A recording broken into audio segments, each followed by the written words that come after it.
All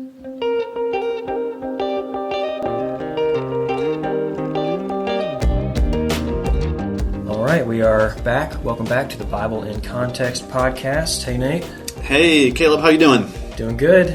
This time it's actually been a couple weeks, so glad to be back. And last that we talked, I believe we finished up with Lot making a terrible decision. He had his own fall narrative, moved to Sodom, and Abram is left in this Edenic state after having just shown loyalty to his brother and not being like Cain. What do you mean by Edenic state? Where is he specifically? Okay, yeah, so he's in Canaan, and he's at the Oaks of Mamre, which is in Hebron, which is this place where he's built an altar. It's one of the places he came to when he first got into Canaan after his exodus out of Babel, and then he came back to after his and Sarai's exodus out of Egypt. There are a lot of markers around these places that we talked about that paint these as like a Garden of Eden-like place. Right. And I think this will get brought up again later on as we're walking through this chapter too. Yeah, we'll hold off on like some of what Mamre means or what it should bring to mind because it is going to come up in this chapter, and it's got some cool connotations later on in the chapter. So we kind of break the scene here and go into something else in chapter 14, and this is kind of where the camera fades to black and we open up on a new scene here. And we come to this scene of armies marching towards one another. So I feel like this is Lord of the Rings. Exactly. Actually, wasn't there 5 armies versus 4 was it The Hobbit? Oh, yeah, it does seem like one of them had that same number. So yeah, we got these armies, 5 versus 4 here.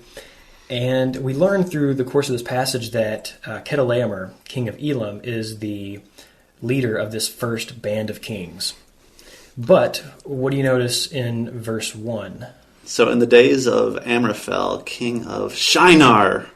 So he shows up first. Yeah. And Chedorlaomer shows up third on this list. Why would they put the leader as the third on the list and front Shinar? Well, Shinar is a pretty significant name, isn't it? Yeah, it's shown up a few times in our story already. So this is the place where Babylon, the Tower of Babylon, was started. The Tower of Babel, if you haven't listened before, but it's properly translated the Tower of Babylon, and Shinar is where that was. Shinar is associated with all the terrible things and oppression that come along with Babylon. So these are bad guys. Yeah, this kingdom is fronted in this band of kings to show us this entire alliance just has a bad flavor to it. Yeah. And so we might be thinking, hey, we're coming into a bunch of people who have already been portrayed as the seed of the serpent, so we're going to have like the ultimate showdown between the seed of the serpent and the seed of the woman here, right? You would think that, but then you get to the second list of armies that King Cheddar, as I like to call him, because he's the big cheese. His alliance of kingdoms is going against this other group of 5 kings, and they don't seem to be a whole lot better, do they? Yeah, they're led by Sodom. Right. So that already just tells us, like, okay, we've got not the forces of good and the forces of evil facing off. We've just got a big, messy battle of seeds of the serpent versus seeds of the serpent. Yeah, these are snakes biting snakes. Yeah, and we learned something interesting, actually, about Chedorlaomer's alliance, in that it tells us in verse 5 that he defeated the Rephaim, the Ashtaroth, Karnaim, the Zumim, the Emim, and the Horites through all of his campaign. So who are these people that Chedorlaomer goes through and wipes out? Well, we learn a little bit of something about them in Deuteronomy 2. So I want to read a couple verses from that chapter because these people are actually pretty significant in the biblical story. So it helps us to understand why in the world did the author decide to put these people into this narrative. It's kind of like the author just split this narrative apart, inserted this list of peoples that Chedorlaomer defeated, and then continues on with the story. So why bother? So in Deuteronomy 2, verse 10, it starts out and says, "The Emim formerly lived there, a people great and many, as tall as the Anakim. Like the Anakim, they are also counted as Rephaim, but the Moabites call them Emim. The Horites also lived in Seir formerly, but the people of Esau dispossessed them and destroyed them from before them and settled in their place, as Israel did to the land of their possession when the Lord gave it to them." So here we learn a little bit about them, that the Emim are counted as Anakim, who are Rephaim, and we also have the Horites mentioned. We're not told a lot about them other than the fact that they lived in Seir. But if we go on down to verse 19, it picks back up and says, "And when you approach the territory of the people of Ammon, do not harass them or contend with them, for I will not give you any of the land of the people of Ammon as a possession, because I have given it to the sons of Lot for a possession. It is also counted as a land of Rephaim. Rephaim formerly lived there, but the Ammonites call them Zamzumim, a people great and many, as tall as the Anakim, but the Lord destroyed them before the Ammonites. And they dispossessed them and settled in their place, as he did to the people of Esau, who lived in Seir, when he destroyed the Horites before them, and they dispossessed them and settled in their place even to this day." So here we're starting to see that all these people are related to Anakim and Rephaim. So who are those? The Nephilim, right? The Nephilim, yeah. So yeah, they're the Nephilim. If we go back to Numbers 13:33, we learn directly that these Anakim are Nephilim. It says, "And we saw there the Nephilim, the sons of Anak, who come from the Nephilim. And we seemed to ourselves like grasshoppers, and so we seemed to them." So all these people groups, they're giants and Nephilim descendants. Right. So again, the question then is, weren't the Nephilim destroyed in the flood? I know a lot of people are probably asking that question if they're following along. And that's one of those lovely questions the Bible just decides not to answer. Right. But, I mean, I hate to speculate, but I guess there are a couple things we could speculate. So, do you have any ideas how these Nephilim came about again? I mean, so doesn't the word Nephilim simply mean like one who rebels, or some kind of connotation about rebellion? There's lots of ideas, I guess, circulating around that. So the root looks like it could just be the fallen ones. Heiser actually takes a different approach, and he thinks it's based off, I believe, an Amorite word for giant.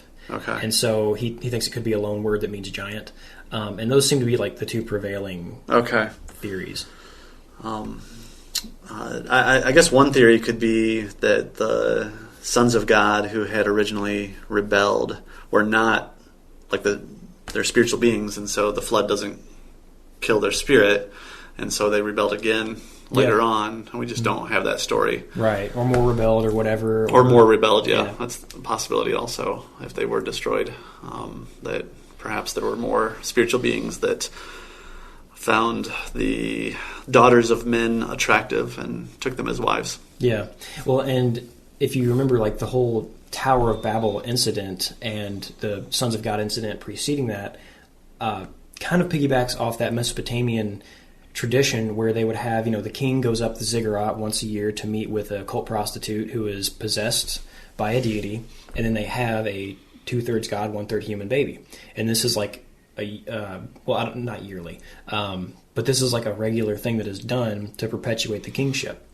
And so it could be just assumed in this culture, like, these guys are always being born. This is just the first time it happened in Genesis 6. Right. So that could be maybe in the minds of the readers. Well, and we see giants all the way up to, David and Goliath, and so they're... David is supposed to be the one who kills the last of them. Okay. Or at least him and his mighty men at the end of the books of Samuel. Okay. But there's people often talk about how it's possibly that the flood was local, and so some of them could have survived. I think that's a whole different conversation where you're trying to wed science and the Bible together and figure out, the geography in which this happened, what catastrophic natural event happened. But according to the story, we live inside of a bubble. That bubble collapsed and everything died. It said all flesh died. And so I think to read the story faithfully as a story and not as a scientific treatise on what happened, everything died. And so just take that for granted. And I guess the sons of God came back again. And somehow. We just don't know how. Yeah, they came back and there was another ritual and more Nephilim. I've heard another theory, and I don't know that I buy into this, but that somehow their DNA snuck into Noah's family somehow. And I don't know how that happens. But is it like, who made the latest Noah movie, or who was in it? Yeah. The guy from Gladiator. Yeah. Oh my gosh, that's going to bother me. Russell Crowe. Russell Crowe. Okay, yeah. The latest note with Russell Crowe where I think it was Lamech, but anyway, one of the dudes from the pre-flood sneaks onto the ark. And, oh, really? Yeah, in that version. Yeah, I hadn't seen that. It's wild. Like the sons of God in that one are these, when they get cast from heaven, they turn into stone, and they're these big stone creatures walking around. So oh, wow. It's wild. They took a little bit of liberty. A little bit. All right, so going back to our story here in Genesis chapter 14, so it seems that there's some intention here about as these two alliances of kingdoms are battling, that King Cheddar's alliance is wiping out these giant clans. Yeah. And that seems to be something that we're supposed to notice. Yeah, and we see the same thing in Deuteronomy 2, for instance, which we've already looked at, where we've got the Edomites and the Ammonites and the Caphtorim from Caphtor, which are the Philistines, all being given their land by Yahweh, and as they come into their lands, they are pushing out and waging war on these giant clans, these Nephilim, these Anakim, these rebel offspring of the sons of God. And in that, we see the same Deuteronomy 32 idea of Yahweh giving the nations their territory, apportioning them and dividing them according to the number of the sons of God. So that becomes a theme then. Yeah, you see a lot of places where Yahweh is using the nations to wipe out these children of the sons of God, these seeds of the serpent, and even though they're not remotely faithful to Yahweh, he's using these armies to defeat these enemies. Right. Well, and he does the same thing when he finally brings judgment down on Israel too. I mean, he uses the nations to do that. Nations. Exactly, yeah, the Leviathan on a leash. Right. In which Israel does the same thing when they go into Canaan. We just read Numbers 13 where there's all these Anakim, these Nephilim and giants in the land, and he uses Israel to go in and wipe them out. Right. A big theme in the conquest is not, slaughtering everything. It's waging war on the giant clans. Right. And destroying the Canaanite identity. Yeah, yeah.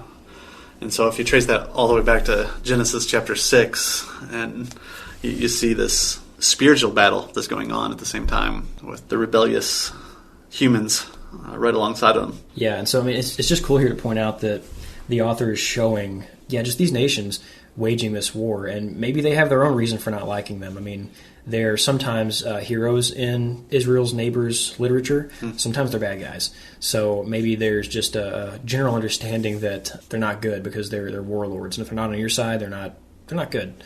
So maybe nobody wants them around except for the people who have them on their side. In either case, the Lord is using them to take out these rebels. Right. And Lot gets caught up in all of it then, huh? Yeah, so after King Chedorlaomer, King Cheddar, takes out all these Anakim and Nephilim, he moves on and wipes out Sodom and his alliance and takes Lot along with him. And it's kind of cool that the author just kind of mingles this little tidbit about the giants right in with the rest of the story. So it's not something weird to them. This is how they imagine the world and how they're portraying meaning. So Lot gets swept up in this army, and then someone escapes this battle and comes to tell Abram. Yeah, Lot gets swept up into this war, gets taken away, and then somebody escapes, right? And goes and tells Abram the Hebrew, which I think is interesting. Yeah, I don't know if he's been called a Hebrew yet. I don't think so. Yeah, that might be significant here because this is the first time that we see Abram living with other nations in peace. Because we come here and we have Abram the Hebrew, who was living at the oaks of Mamre the Amorite. So Mamre is an Amorite, and his brother Eshcol and Aner, who are also Amorites. So he's got some Amorite friends, and that's going to be actually significant in the next story. It says that these were allies of Abram. In the Hebrew, what it actually says is they were possessors of a covenant with Abram. Yeah, so they have a covenant relationship with one another, which is significant. Yeah.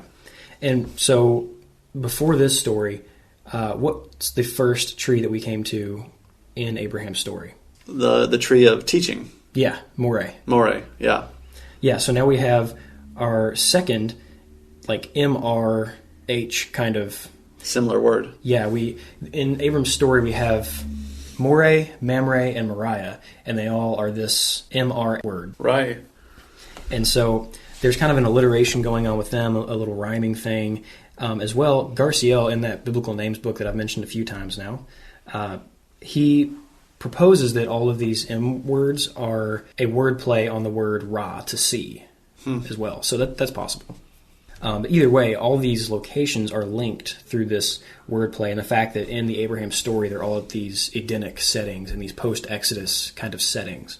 So this location where Abram is, here in covenant with the nations, at some oaks with Mamre and the brother Eshcol, really points to this being an Edenic, garden-like spot that Abraham is dwelling in. You want to talk about Eshcol a little bit more? I do. So what's significant about Eshcol? What's he mean? It means cluster of grapes, right? Yeah. And where do we see him again?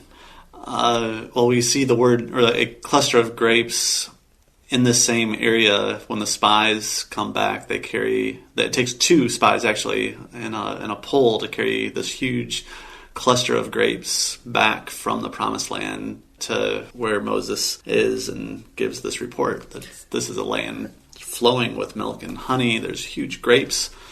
Right. Yeah, this guy doesn't show up again. But his name actually does, is what I meant to say. Yeah. But yeah, his name shows up again. It's in Numbers 13 where, like you said, the word cluster in Numbers 13, 23, and 24, in the cluster of grapes that the spies brought back, they named the place that they brought them back to Eshcol. Yeah. And the word cluster is Eshcol. And it was in Hebron. It was in this exact same space. Right. Oh, was it in the same place? Yeah. Oh. Yeah, it was in Hebron. Yeah, because go to the Numbers passage. Oh, yeah, it says in verse 22, they went into the Negev and came to Hebron. Yeah. Nice. So, yeah, we have this guy who is named, or at least in the Torah, has connotations of the cluster of grapes that showed that Canaan was this Eden-like garden flowing with milk and honey and clusters of grapes the size that 2 people had to carry them. So there's all sorts of this just Edenic imagery all around Abram right now, and he is in covenant with the nations. So they have seen the blessing on him and tied themselves to him to experience Yahweh's blessing. Yeah, so we're starting to see the promise being fulfilled already. Yeah, and this is going to show up multiple times through Genesis again. This is a theme that becomes an expectation in Genesis of the elect one. So we get this guy who comes and tells Abram in this Edenic setting, hey, your kinsman has been taken. By the way, it's your kinsman who just left you not long ago. So he's abandoned you and left for what he thought was good in his own eyes. Now he's in trouble. What's Abram going to do? Gathers an army. Yeah, he gets an army, and he goes and divides his forces by night, and with only 318 guys, he goes and routs the entire army and chases them all the way to Dan, which is the very far north of Israel. And again, there's a few things we need to comment on in there. So first, let's talk about the 300. Okay. There's this pattern that shows up later in Scripture of a small army dividing their forces by night and then achieving victory for Yahweh. And that happens with Gideon. He has a small army that the Lord dwindles down to 300 men. Then you have like David's army in 1 Samuel 30 where he's got 400 men and they find a survivor of the battle or someone who's been left behind in the battle, and that person informs him of what has taken place, of this battle that has just happened. So they go out, and this small army of 400 men defeat the Amalekites. So not quite the same number, but very similar events, and still a small army that Yahweh gives victory for the sake of reclaiming his captured wives. So once again, someone's been captured. You just have this typological pattern of the elect one going out and defeating Yahweh's enemies with this really ridiculously small army and dividing their forces. There's definitely this theme, and you see it in many places, where God takes a insignificant or small army or small person or something that makes it obvious that the victory belongs to the Lord. Yeah. And I think that's what's happening here too. And that's exactly what we read later on as other biblical authors look back at this story, especially in the Psalms, that they very much attribute Abraham's victory in this situation to God. Yeah. Yeah, and so when you're reading these later stories, you're seeing, again, someone that Yahweh has chosen going out with only really, Yahweh's help, because this is a stupidly small army against all these confederations and nations, and they're getting victory. And so it's really just highlighting, what is the elect one doing? What does he look like? He looks like someone who relies on Yahweh and achieves victory even in insurmountable odds. Right. So next time you go back and read those stories, remember that these stories between Abram and Gideon and David, they're linked, and so read them in parallel and see what you can learn as they map onto one another. What meaning is the author trying to pull into the other stories from Genesis 14? Yeah, that's helpful. And then I want to say something, too, about the fact that he pursued them all the way to Dan. Where's Dan? Yeah, Dan is in the very north. It is the most northern tribe of Israel. So Abram, he's in Hebron, which is in the southern half of Israel, and he chases them all the way to the other end of the Promised Land, and I guess chases them out.